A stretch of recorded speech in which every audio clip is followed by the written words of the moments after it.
When you're learning how to operate heavy equipment, one wrong move could spell disaster. A simulator's a way to graduate from the school of hard knocks without knocking anything down or anyone out. They can replicate real-life scenarios, from everyday maneuvers to emergency situations, without you bashing your head against a brick wall. Whether learning to operate a crane or an excavator, it's much safer to make a mistake at a virtual worksite than a real one. The instructor simply installs controls that match the machine to be learned and loads the appropriate software. Then the simulator is ready to replicate how the equipment maneuvers. A heavy equipment simulator begins life as a series of 3D technical drawings. Mechanical engineering technicians insert the details to order, such as the number of foot pedals and joysticks, which control the equipment's various movements. And then, assembly can begin. Following the plans, technicians build the steel motion platform, which replicates the movement of the cab. Its base has wheels for rolling the simulator from one location to another. This drive controls the 3 actuators, which raise, lower and tilt the platform.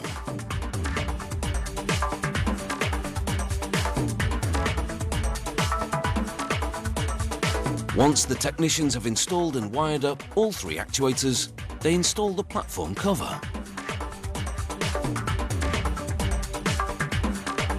Next, the height-adjustable seat is mounted. At its base, enclosed in a bellow, is a pneumatic suspension system.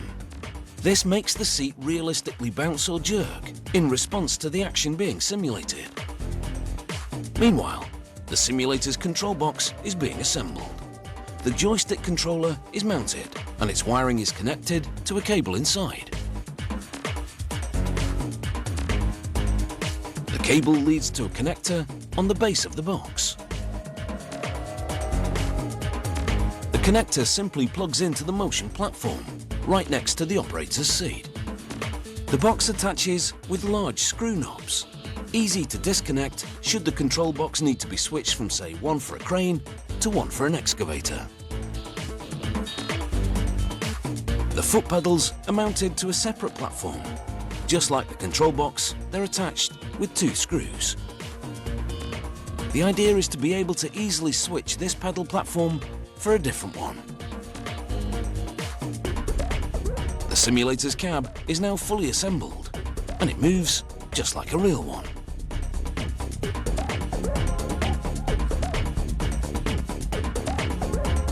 The virtual view from the cab spans 5 LCD screens to give the trainee a realistic perspective of the worksite.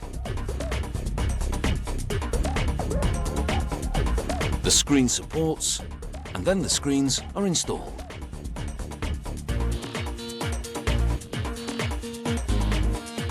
The configuration mimics the window layout of the typical cab. The simulator runs on software that was designed in-house.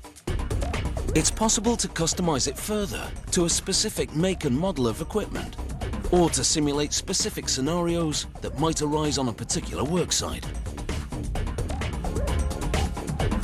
The simulator has 5 different computers. 3 of them run the seat movement, the screens, and a small touchscreen to the trainee's right, which displays in computer graphics the buttons, knobs and levers of the dashboard. The 4th computer calculates the physics of the simulated environment. For example, the excavator's digging motion and the corresponding soil movement. The 5th computer manages the training scenarios. An instructor can, for instance, program adverse weather conditions to make the exercise more difficult. To simulate a different piece of heavy equipment, the instructor simply changes the joystick and pedals if necessary and loads the appropriate software. What the trainee sees while sitting in the simulator is the same perspective he or she would have sitting in the cab in real life. This is thanks to 3 reflective markers on the helmet, which enable an infrared camera mounted above the screens to track the trainee's head movements, and then prompt the software to display the corresponding view. Left a bit, right a bit, tea break.